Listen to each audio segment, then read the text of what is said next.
வணக்கம், இது உங்களுடைய செல்வியன் அண்ட் திஸ் இஸ் யோர் கோஃபேக்ஸ். நான் ஒருவேளை உங்ககிட்ட நீங்கள் ஏதாவது மறந்தீங்க அப்படின்னு கேட்டேன்னா, உடனே இன்னைக்கு காலையில் நீங்கள் என்ன மறந்தீங்க, அதுக்கப்புறமா கிளம்பின பிறகு என்ன மறந்தீங்க, அப்புறம் மதியம் சாப்பிட்ட பிறகு என்ன மறந்தீங்க, இப்படி தான் போகும். நான் ரொம்ப முக்கியமான விஷயத்த நம்ம மறந்துருக்கோம் அப்படின்னு நினச்சோம்னா, செல்வியன் மட்டும் தான் நினச்சிருப்பான்றதெல்லாம் கண்டிப்பாக இருக்காது. பல பேர் இதை யோசிச்சிருப்பீங்க. மேபி நான் வெளியே கொண்டு வந்திருக்கலாம். ஆமாம், ஒன்றும் இல்லை, வெரி சிம்பிள். மக்களை அரசியல்வாதிகள் எந்த அளவுக்கு மனசில் வச்சுக்கிறாங்க அப்படின்றது தான் என்னுடைய பார்வையில் வர ஒரு விஷயம். அதுக்கு ஒரு அருமையான ஒரு உதாரணத்தை தான் நான் சொல்ல போகிறேன். சாதாரண மக்கள், அப்புறம் வெள்ளை வேட்டி போட்டுக்கிட்டு பின்னாடி போயிட்டு வாழ்நாளை ஃபுல்லாக செலவிடுற மக்கள், இப்படி பல பேர் இருக்காங்க. இதில் பல பேரோட வாழ்க்கை எப்படி இருக்கும் அப்படின்றத ஒரு சின்ன ஒரு வீடியோ வெளிப்படுத்துச்சு. அந்த வீடியோ எல்லாம் பார்த்தீங்களா? பார்த்துருப்பீங்க. ஆனால் அதில் இருக்கிற ஒரு விஷயத்தை நீங்கள் டீப்பாக பார்த்து உணர்ந்தீங்களா அப்படின்றது தான் இதில் இருக்கிற ஒரு பெரிய ஒரு கேள்வி. இதுக்கு பின்னாடி இருக்கிற விஷயம் வேறு ஏதாவது கதையாக இருக்கலாம். ஆனால் கிளைமேக்ஸ் என்னவோ நம்ம சார்ந்து தான் இருக்குது. அதாவது மக்களை சார்ந்து இருக்குது. ரொம்ப ஷார்ட் அண்ட் ஸ்வீட்டாக முடிக்க போகிறேன். Very very simple.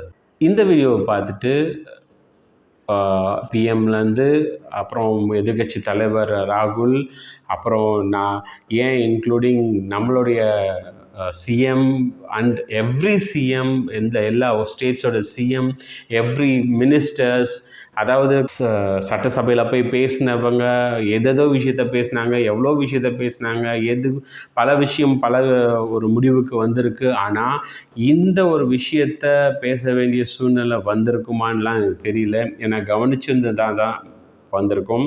ஆனால் கவனிக்க வேண்டிய விதத்தில் கவனிச்சிருந்தா அதுக்கான அர்த்தத்தை புரிஞ்சு பேசியிருக்கலாம். அது யார் பேசியிருப்பாங்கன்றது ரொம்ப முக்கியமான விஷயம் இதில். சரி, ஓகே, இப்போது அந்த மேட்டருக்கு வந்துடுவோம். என்னென்னா, வெரி சிம்பிள். என்ன நடந்ததுன்னா, பிஎம்மோட வண்டியில், உத்தரப்பிரதேஷ் பிஎம்மோட வண்டியில் ஒரு செருப்பு தூக்கி அடிக்கப்பட்டது, ஒரு ஸ்லிப்பர். அடித்தவர் யாருன்னு கண்டுபிடிச்சிருப்பாங்க, கண்டிப்பாக கண்டுபிடிச்சிருப்பாங்க. அவர் யார், ஏன், எதுக்கு, என்னன்றது எனக்கு தெரியாது. உங்களில் பலருக்கு தெரிஞ்சிருக்கலாம். பட் அடித்தவர் அடித்தது தான், முடிஞ்சு போச்சு. பட் ஒரு க்ளீனான பவர்ஃபுல் வண்டி, புல்லட்ஸ், இந்தந்த ரகமான புல்லட்ஸ் கூட அந்த வண்டியை அட்டாக் பண்ண முடியாத ஒரு வண்டி, அதை ஒரு ஸ்லிப்பர் அட்டாக் பண்ணுச்சுன்னா அது எந்தவித தாக்கத்தையும் உருவாக்கலை. அது ஒரு ஓட்டையோ இல்லை ஒரு டேமேஜோ உருவாக்கலை. பட் ஒரு வித பொலிட்டிக்கலாக மோடி போகிற வண்டியில் செருப்பை தூக்கி அடித்தாங்க, மோடி போகிற வண்டியில் ஸ்லிப்பரை தூக்கி அடித்தாங்கன்ற ஒரு பேச்சு அடிபட்டது. அது அசிங்கமாக இருக்கலாம், அப்படியே தொடச்சி விட்டுட்டு போகலாம். ஆனால் அந்த வண்டி மேலே பட்ட ஸ்லிப்பர் திரும்ப எங்கே போச்சுன்னு எத்தனை பேர் பார்த்தீங்க? எஸ், அந்த வண்டி மேலே பிஎம் மோடிக்கு விசுவாசமாக இருக்கிற ஒரு செக்யூரிட்டி உடனே வண்டி மேலே ஏறி, அந்த வண்டி இவ்வளோ நிமிஷம் தான் அந்த வண்டி மேலே அந்த ஸ்லிப்பர் அந்த வண்டி மேலே இவ்வளோ நிமிஷம் தான் இருக்கணும். ஏன்னா அதுவும் அவருடைய வேலை தான். எந்தவித பொருளும் அந்த வண்டியை தாக்கக்கூடாது அப்படின்றது தான் அந்த செக்யூரிட்டிஸ் எல்லாருடைய ஆர்டர். அப்படின்னும் போது அந்த ஸ்லிப்பர் கூட அங்கே இவ்வளோ நிமிஷம் தான், அது எந்த பொருளாக இருந்தாலும் இவ்வளோ நிமிஷம் தான் அங்கே நிற்கணும். உடனே எடுத்து தூக்கி அடிச்சிட்டாரு. தூக்கி அடித்தது எங்கே? அவர் கோமாயை தூக்கி அடித்தாரா, இல்லை மீன் பண்ணி தான் தூக்கி அடித்தாரா, இல்லை கேஷுவலாக தூக்கி அடித்தாரா, எப்படின்றது எனக்கு தெரியல. ஆனால் அந்த செருப்பு போய் விழுந்தது எந்த இடம்னா, அங்கே பிஎம்மை பார்க்குறதுக்காக வெயிட் பண்ணிட்டு இருந்த மக்கள் மேலே போய் விழுந்துச்சு. அடித்தது ஒருத்தர். அவருக்கு ஒருவேளை அவர் செஞ்சது தப்பாக இருந்தால் அவருக்கான தண்டனை கொடுக்கப்படும். Obviously, that is not a good way, fine. ஆனால் அந்த மனிதன் அந்த செருப்பை அப்படி ஓரமாக போட்டிருக்கலாம், அந்த செக்யூரிட்டி அப்படி ஓரமாக போட்டுட்ருக்கலாம். ஆனால் அவர் அந்த ஸ்லிப்பரை மக்கள் மத்தியில் தூக்கி அடித்தார். இதுக்கு பிஎம் மோடி என்ன கண்டனம் தெரிவிச்சிருந்தார்? அப்வியஸ்லி கண்டனம் தான் இதை போய் தெரிவிக்கணும். மக்கள் மேலே எப்படி நீ செருப்பு அடிச்சிருக்கலாம், அந்த செருப்பை நீ அந்த ஓரமாக போட்டிருக்கலாம். என் மேலே செருப்பை ஒருத்தர் போடுறாங்கன்னா அந்த மனிதனை நான் கூப்பிட்டு விசாரிப்பேன். என் பக்கத்தில் அமர்ந்து அந்த மனிதனை எதுக்குப்பா என் மேலே எனக்கு இவ்வளோ கோவம் உனக்கு அப்படின்னு கூப்பிட்டு விசாரித்து நான் அதை பற்றி பேசியிருப்பேன். ஆனால் நீ பண்ணது பெரிய தப்பு, என்னுடைய மக்கள் மேல் செருப்பை எப்படி நீ தூக்கி எறியலாம் இப்படின்னு பிஎம் கேட்டிருக்கலாம். இல்லை கீழே அடுத்தது வரும்போது நான் கேட்ட மாதிரியே ராகுல்ஜி என்ன கேட்டிருக்கலாம்? That is not fair.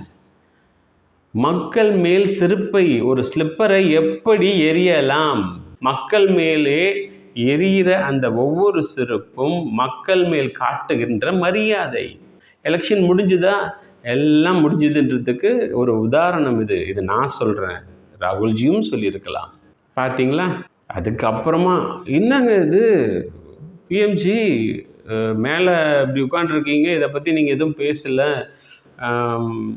ஒரு உங்களை பார்க்குறதுக்காக நின்றுட்டு இருந்த மனுஷன் மேலே அந்த செக்யூரிட்டி எடுத்துக்கின்ற அந்த ஒரு முடிவு எவ்வளோ தப்பாக இருக்குது. அந்த செக்யூரிட்டி என்ன பண்ணீங்க? அவருக்கு என்ன தண்டனை கொடுத்தீங்க?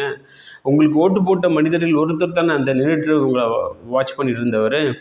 எப்படி அந்த செப்பலை தூக்கி அங்கே மேலே போட்டிருக்கலாம்? டெஃபினட்டாக யார் போட்டாரோ அவர் மேலே தான் போட்டிருப்பாருன்றது முடிவு இல்லையே. அவர் கண்ணை முடிந்தானே தூக்கி எறிஞ்சார். எப்படி அந்த செருப்பு போய் அவர் மேலே பட்டிருக்கும்? கண்டிப்பாக வேறு யாராவது மேலே பட்டிருக்கும்ல. அப்போது யோசிச்சிருக்கணும்ல. இங்கேருந்து யோசித்து அந்த ஒரு முடிவை எடுத்திருக்கலாம்ல. தெரியல என்ன நடந்தது, தெரியல. அந்த செக்யூரிட்டி கோபத்தில் பண்ணாரோ இல்லை இதுதான் பண்ணணும்னு சொல்லிட்டு ப்ரோட்டோகாலோ எனக்கு அதெல்லாம் தெரியல. But it is definitely not fair. ஒரு தனி மனிதன் மேலே இப்படி ஒரு சம்பவம் நடந்தது என்றால் அசிங்கம். செருப்பை தூக்கி அடிப்பது அசிங்கம். எப்படி மோடி போகின்ற கார் மீது அப்படி ஒரு செருப்பை போடுறது தப்புனா, மக்கள் மீது, அதாவது பிரைம் மினிஸ்டரை உட்கார செய்திருக்கிற அந்த சேரில் உட்கார செய்திருக்கின்ற அந்த ஒரு மனிதனுக்கு கிடைக்கின்ற மரியாதையை இந்த செக்யூரிட்டிக்கு தக்க தண்டனை கொடுத்துருக்கணும். இது யார் பார்த்தாங்க கவனிச்சாங்கன்னு எனக்கு தெரியல. ஸோ இவ்வளோ நாள் நான் வெயிட் பண்ணேன் அப்படின்னு நீங்கள் நினச்சிருந்தீங்கன்னா, yes I was waiting because பல கதை போச்சு, பல சீரியஸான கதை போச்சு, பல கதைகள் அனாவசியமாக கூட போச்சு. ஐயோ நீங்கள் நான் சொல்கிறதெல்லாம் அனாவசியம் சொல்லிட்டு எதையும் நீங்கள் அனாவசியம் நினச்சிட்டு கதைங்க. டெஃபினட்டாக சீரியஸாக கதை போச்சு, பல சீரியஸான கதைகள் போச்சு, பல சீரியஸான சம்பவங்கள் நடந்துச்சு. எல்லாத்தையும் பேசிக்கிட்டு தான் இருக்கும்.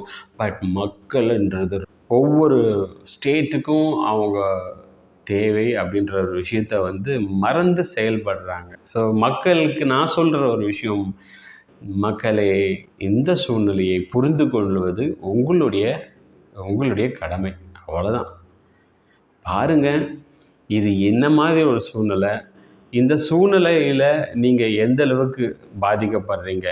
ஒரு மனிதன் மேலே ஒரு ஸ்லிப்பரை தூக்கி ஒரு மனுஷன் அடிக்கிறான்னா அதை கேட்குறதுக்கு பிஎம், அதை பார்க்குற பிஎம் இல்லைன்னா அதாவது ஸ்டேட் வைஸ் எந்த ஸ்டேட்லேருந்தும் எந்த சீஃப் மினிஸ்டரும் இல்லைன்னா என்ன நடக்குது இங்கே நாட்டில்?